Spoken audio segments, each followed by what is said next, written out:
Salut à tous, c'est Axel. Je suis très heureux d'être de nouveau dans l'Estérel avec l'équipe Pro Bike Shop pour cette fois-ci vous parler d'un tuto spécifique pilotage de cette machine, du gravel et en particulier d'une thématique qui va intéresser beaucoup de gens, à savoir comment est-ce qu'on grimpe avec un gravel et de manière plutôt simple.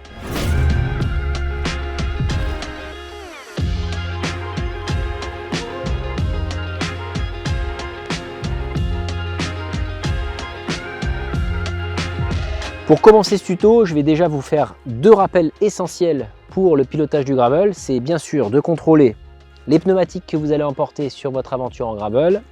C'est le premier point. Et le deuxième point, quel type de braquet vous allez avoir. Pourquoi ces deux questions? Parce que ça va vous permettre de vous interroger sur le type de grip que vous allez avoir. Si vous êtes attentif, vous allez bien voir que j'ai deux types de pneus différents. À l'avant, j'ai un pneu plutôt orienté VTT avec des crampons qui va me permettre de garantir un très bon grip. Et à l'arrière, en revanche, j'ai un pneu avec moins de crampons, moins de grip, mais qui va me permettre de pouvoir, par exemple, être plus rapide sur des portions asphaltées. Donc c'est un bon compromis pour moi qui me permet de passer à la fois sur du chemin un peu engagé, mais également sur de l'asphalte. C'est une astuce que je vous livre. Penchez-vous bien sur le sujet de pneus quand vous souhaitez faire de la grimpette en gravel sur de la piste. Le sujet des braquets, j'ai une transmission là également importante à connaître avec un double plateau à l'avant et une cassette 11 vitesses avec un grand développement jusqu'à 40 dedans. Ça va me permettre de pouvoir passer dans les endroits que je vais vous montrer juste après dans ce tuto. En fonction du développement et de vos braquets, alors vous avez des endroits où vous n'allez pas forcément pouvoir passer. Un indicateur très simple à retenir, c'est qu'avec ma transmission actuelle, 48-31 dents, 31 dents à l'avant, 11-42 à l'arrière, je passe quasiment n'importe quel pétard sur du gravel, à savoir que je peux grimper quasiment du 20%. Si vous avez des dentures à l'arrière un petit peu plus petites et peut-être un monoplateau à l'avant, et bien vous allez avoir bien sûr plus de difficultés, il vous faudra un petit peu plus de puissance. Donc pour la technique de pilotage en gravel, pour pouvoir bien grimper une colline ou un pétard, parce que c'est comme ça que je les appelle, il faut tenir compte de plusieurs conseils que je vais vous livrer très facilement. Le premier, c'est que vous allez oublier la danseuse. Quand vous allez grimper sur des pentes à fort pourcentage sur de la piste, sur un gravel, évitez de vous mettre en danseuse parce que ce qui se passe quand vous vous mettez en danseuse, c'est que vous allez déporter votre centre de gravité, vous allez également avoir une puissance différente et irrégulière qui va vous empêcher de pouvoir enrouler le pédalage et du coup vous allez avoir souvent la roue arrière qui va patiner, du coup vous faire ralentir et potentiellement vous immobiliser et provoquer une chute. Donc il faut oublier la danseuse. Le meilleur moyen de pouvoir grimper, c'est d'être assis sur la selle, mais vraiment de l'écraser avec les fesses et d'essayer de rapprocher votre centre de gravité du boîtier de pédalier qui va vous permettre de pouvoir être le plus bas possible sur le vélo et du coup d'avoir le meilleur grip.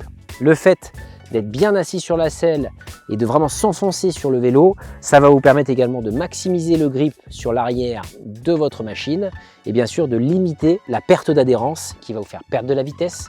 Vous allez devoir récupérer des watts, donc pousser plus fort quand vous perdez de la vitesse et potentiellement ça va provoquer un arrêt. Donc premier conseil essentiel, pédaler assis et bien assis, enfoncé sur la selle pour pouvoir bien enrouler. Ça c'est le deuxième conseil qui est relié, c'est qu'il faut essayer de pédaler rond et d'essayer d'être plus régulier sur la phase de pousser, tirer, de pédalage.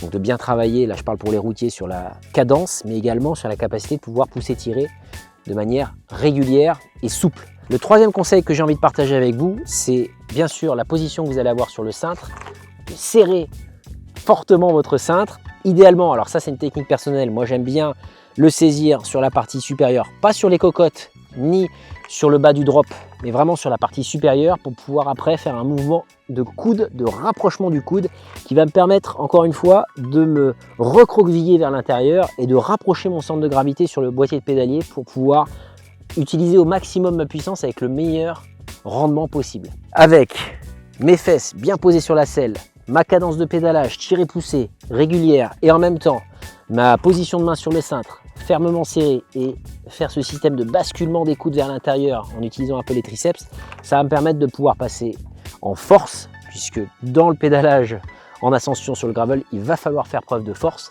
pour pouvoir essayer de franchir des collines, voilà, jusqu'à 20%. C'est quelque part un peu mon record que j'arrive à passer. Pour illustrer ce que je vous ai expliqué précédemment, je vais vous montrer deux exemples et je vais commencer par vous montrer ce qu'il ne faut pas faire sur cette petite montée qui fait à peine 100 mètres. C'est parti. Donc l'idée qu'il ne faut pas faire, c'est de se mettre en danseuse et du coup d'avoir le gravel qui dérape comme vous l'entendez là. En même temps une position des mains sur le haut des cocottes qui est assez hasardeuse puisque ça ne permet pas d'être vraiment en contrôle de la machine. Si je me mets en partie basse, c'est un peu pareil, on a toujours une motricité qui est quand même assez hasardeuse. Les amis, cette fois-ci, pour cette deuxième tentative, je vais vous mettre en pratique ce qu'il faut faire en vous rappelant les quelques conseils évoqués précédemment. Vous êtes dans votre montée gravel, être bien assis sur la selle, appuyer avec les fesses pour pouvoir avoir un contrôle et un centre de gravité assez bas. Pensez au pousser, tirer dans le pédalier sur chacune des pédales pour pouvoir être équilibré et lâcher le maximum de puissance avec le maximum de régularité. Et troisième astuce, la position des mains sur le cintre permet de pouvoir vous équilibrer davantage et de tirer avec plus de facilité. Voilà les amis, c'est la fin de ce tuto dédié au pilotage pour vous apprendre à grimper en gravel. Je me trouve bien sûr au sommet de cette petite colline que je vous ai montré. C'est aussi un des intérêts de bien savoir grimper, c'est bien sûr d'accéder à des lieux comme celui-ci, singulier et magnifique, puisque je le rappelle, on est avec l'équipe Pro Bike Shop au cœur de l'Estérel, qui est un paradis du gravel et du VTT, et je vous encourage vivement à venir visiter cet univers.